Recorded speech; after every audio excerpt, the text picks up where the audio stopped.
반갑습니다. 언제나 네 편 메가스터디 최적입니다.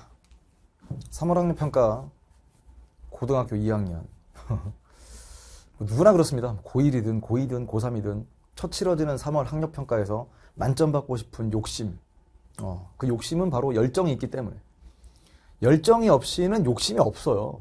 그냥 뭐 시험이면 시험인 거고, 치르면 치르는 거고, 등급이 나오면 나오는 거고, 아니면 아니고, 그런 친구들이 이 영상을 볼까 라기보다는 욕심 있는 친구들, 욕심쟁이들을 위해서 준비를 했는데, 자, 욕심을 부릴 때 부린다 하더라도 당장 3월 학력평가에서 스트레스 받을 만큼의 욕심을 부릴 필요는 없다. 자, 왜냐면 고2들이 치르는 3월 학력평가는 고1 때 배웠던 통합사회 있지 않습니까? 그 통합사회에서 사회문화 관련된 걸 사회문화에서 내고, 정치여법 관련된 걸 또 정치여법에서 냅니다. 그러니까 자기가 통합사회 공부를 되게 진지하게 열심히 했다. 그러면 그냥 쉽게 풀 것이고요. 아니다. 그러면 좀 다소 몇 문제 정도 걸릴 겁니다. 선생님이 왜 몇 문제 정도라고 하는 거냐면, 이 정답률이 딱 나오잖아요. 정답률이 나오면 예를 들면 정법. 그럼 정답률이 좀 이거 너무 낮은데 싶은 문제들이 몇 문제 정도만 있는 거예요. 나머지 것들은 많이 맞춰요. 사회문화 마찬가지입니다. 사회문화 요 시험을 치른 다음에 수능도 이렇게 나오겠구나. 그거는 엄청난 착각이고 잘못된 생각입니다. 누구도 그렇게 생각하지 않겠지만 그냥 일단 대충 내가 사회문화를 2학년 때 배운다면 이런 내용들 정도 배우는 거구나. 정법 2학년 때 많이 하지 않습니까? 정법은 이런 것들을 배우는 거구나. 근데 그거보다는 훨씬 더 깊이 있게 출제가 될 게 분명합니다. 따라서 2학년 때 배울 내용을 미리 공부하면서 준비하는 거는 진짜 칭찬받아 마땅하긴 한데 그게 쉽진 않죠. 예를 들면 내가 사회문화를 치른다. 그럼 사회문화 개념 한 바퀴를 처음부터 끝까지 다 돌리고 시험장에 들어간다. 그럼 그렇게 해봤자 고2 때 배울, 고3 때 배울 사회문화 전체가 다 고2 학력평가, 3월 학력평가에서 필요하지도 않고요. 굳이 그렇게 할 필요조차 없다 그러면, 보세요.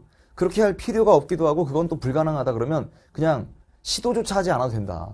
그러니까 자기가 2학년 때 사회문화를 배우면 학교 진도에 따라서 그냥 공부만 하면 되는 거지, 3월 달에 치러질 학력평가에서 굳이 내가 이걸 준비하겠다고 전 범위를 다 미리 끝내둘 필요는 없겠다. 현재 교육과정에 맞는 고2 3월 학력평가가 6개년치거든요. 기출문제 총 120문제를 정리하고 들어가는 것이 훨씬 더 효율적이겠다. 그럼 선생님, 이 기출문제는 어디 있습니까? 기출문제는 우리 메가스터디에 고2 학력평가, 3월 학력평가 풀서비스 가면 각각의 연도마다 이 시험지를 구할 수 있습니다. 그럼 그걸 구해가지고 출력을 하든 아니면 PDF 형태니까 패드에 담아서 풀든 그걸 조금 풀어가면서 이렇게 그냥 문제가 나오는 거구나. 이런 정도의 대충 분위기를 익히시면 됐어요. 크게 부담 가질 필요는 없습니다. 3월 학평은 결과가 아닌 과정일 뿐이거든요. 그래서 지금까지 학습한 내용, 특히나 1학년 때 통합사회 과목에서 이런 걸 배웠었지. 그리고 중요한 건 이거죠. 내가 앞으로 사회문화나 정치여법을 선택해서 공부한다면 이런 것들을 배우게 될 것이고, 앞으로 이렇게 열심히 공부해 나가면 이런 내용들은 다 풀릴 거야.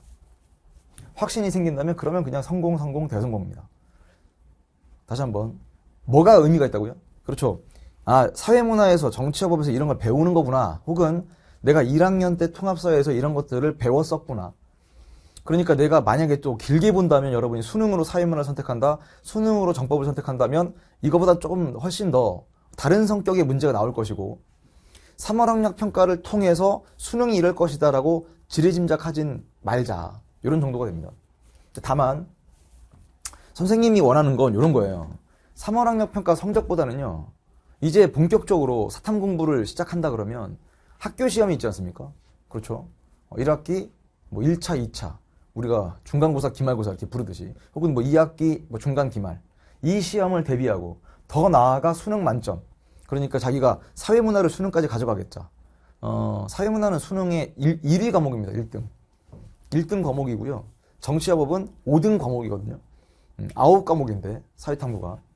근데 자기가 공부를 해 나가면서 선생님의 욕심은 2학년 때 배웠던 과목 중에 한 과목은 수능까지 끌고 가는 게 좋지 않을까. 선생님은 항상 어디서도 이렇게 조언을 하고 상담을 합니다.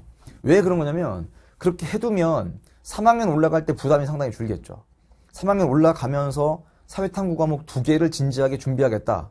그것도 좋은 전략일 수는 있긴 합니다만, 선생님 같으면 2학년 때 배울 과목 중에 하나 정도는 수능까지 끌고 가겠다. 라고 해서 그거를 정하는 시간. 2학년 때 뭐 정치화법을 한다. 뭐 다른 과목도 있지 않습니까? 뭐 동아시아사를 할 수도 있고, 2학년 때 윤리여사상을 할 수도 있고, 경제를 할 수도 있고. 그럼 그 중에서 뭔가 하나 살려서 3학년 때 가서 3학년 배울 과목과 3학년 때 배울 과목과 하나 엮어서 사회탐구 2과목을 준비하겠다. 이런 식으로. 그러니까 항상 수능도 염두에 두면서 공부했으면 좋겠고요. 공부라고 하는 것은 재미가 있어야 돼요. 선생님이 추구하는 재미는 뭐 수업 중간중간에도 말씀을 드립니다만 그냥 단순하게 선생님이 썰을 푸는 거, 선생님이 이런 일을 겪었어. 혹은 선생님 생각은 이래. 한번 들어봐. 재밌게 얘기를 해줄게. 뭐 그런 것도 뭐 재미가 있긴 하겠지만 선생님이 추구하는, 강의에서 추구하는 재미는 아니거든요. 그럼 강의에서 추구하는 재미는 이겁니다. 자기가 정법을 공부했어. 처음에 혼자만 하다 보면 상당히 진입장벽이 높습니다. 쓰이는 용어도 생소하고, 그 다음 내가 이런 것들을 배울 때 처음부터 끝까지 양도 상당히 많다 보니까. 근데 강의를 듣다 보니, 이런 개념이 왜 필요한지, 혹은 이게 왜 시험 문제 많이 나오는지, 그 다음 이거를 왜 수험생들은 어려워하는지, 이런 식으로 몰랐던 것을 알아가는 재미. 다음 두 번째는 분석하는 재미가 있어요. 그냥 문제를 띵 풀고 답을 3번 고른 다음에 이렇게 채점하고 나서 맞히면 넘어가고, 틀릴 때 그때 가서야 부랴부랴 오답 정리하고, 이런 게 아니고 문제를 딱 볼 때 이 출제자가 이걸 왜 냈을까, 함정은 여기 있는 거구나. 정답률도 분석을 해보니까 예를 들면 정답률이 낮은 문제는 왜 정답보다 오답을 더 많이 골랐을까, 뭐 그런 것들도 고민하고 분석하는 재미가 있고요. 선생님도 마찬가지예요. 강의도요. 정말 솔직한 얘기 해볼까요? 선생님이 강의할 때 재밌게요, 재미없게요? 그 강의가 재밌냐 아니냐가 아니라 선생님이 강의할 때, 내가 강의할 때 내가 재밌게요, 재미없게요?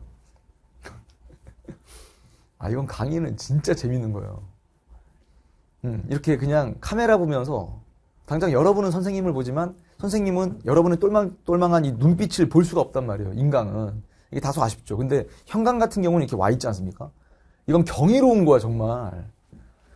아니, 집이 가까워서 온 친구도 있겠지만 진짜 저 멀리서 아침 새벽부터 가방 싸고 아침 챙겨 먹고 학원까지 온 다음에 이 수업을 듣기 위해서, 이 친구들은 정말 이 말이 딱 맞아요. 선생님을 잡아먹을 듯이 이렇게 눈을 이렇게 부릅뜨고 정말 강의에 집중합니다. 이건 경이로운 거예요.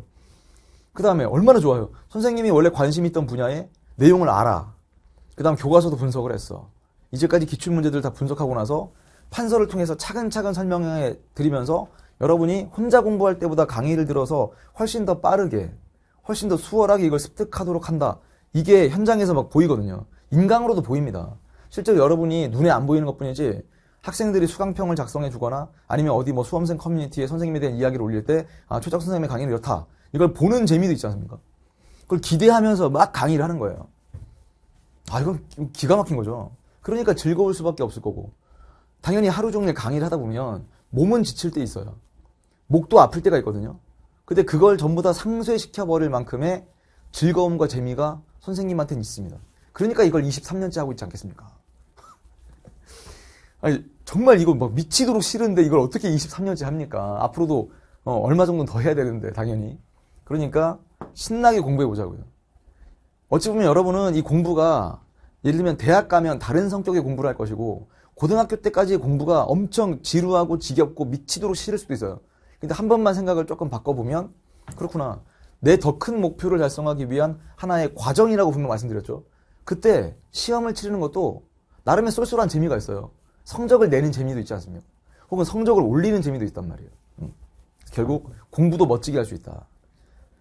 다른 친구들이 지켜봤을 때 공부는 진짜 쟤처럼 하는 게 맞아.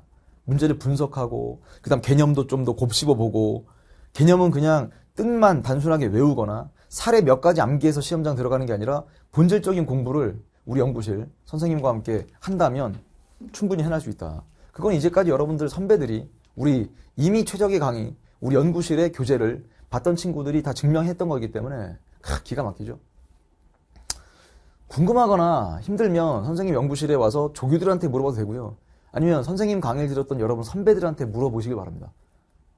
이 강의가 어떤 도움과 어떤 재미를 줄 것인가. 최적의 제자들, 적자라고 부르죠. 적자들의 1등급과 만점을 진심을 다해 응원합니다. 그럼 선생님이 응원하는 방식은, 들어보세요. 선생님이 응원하는 방식은 내가 계속 캐스트를 통해서 혹은 어떤 영상을 통해서 여러분한테 응원한다, 응원한다, 힘내라, 그것도 좋은데 선생님의 생각은 좋은 강의와 교재로 여러분을 응원하는 거예요. 그게 기가 막힌 거예요. 그렇게 해서 여러분이 어떤 응원을 받냐면 강의를 듣고 교재에 있는 문제를 풀고 시험장 들어갔는데 다 알겠어 이거를. 그래서 딱 답을 골랐는데 성적이 딱딱 나와. 그보다 더 강력한 응원은 없다 라고 선생님은 생각합니다. 그래서 모든 시험에서 우리 적자들이 승리할 수 있도록 선생님도 힘을 낼 테니 우리 제자들도 더 힘내주길 바라고요. 3월 학력평가 토파보기.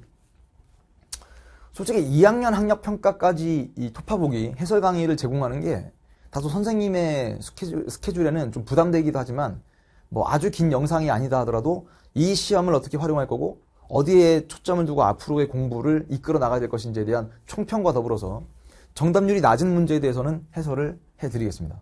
그래서 토파보기라는 이 표현은 선생님의 해설 강의, 토파보다라는 말 자체가 순 우리말로서 정말 이거를 다 뜯어서 하나하나 의미를 부여하면서 보는 것을 토파보기라고 한다. 그래서 그 영상에서 만납시다. 자, 그때까지 더욱더 힘내주길 바라고 마음의 평화와 평온.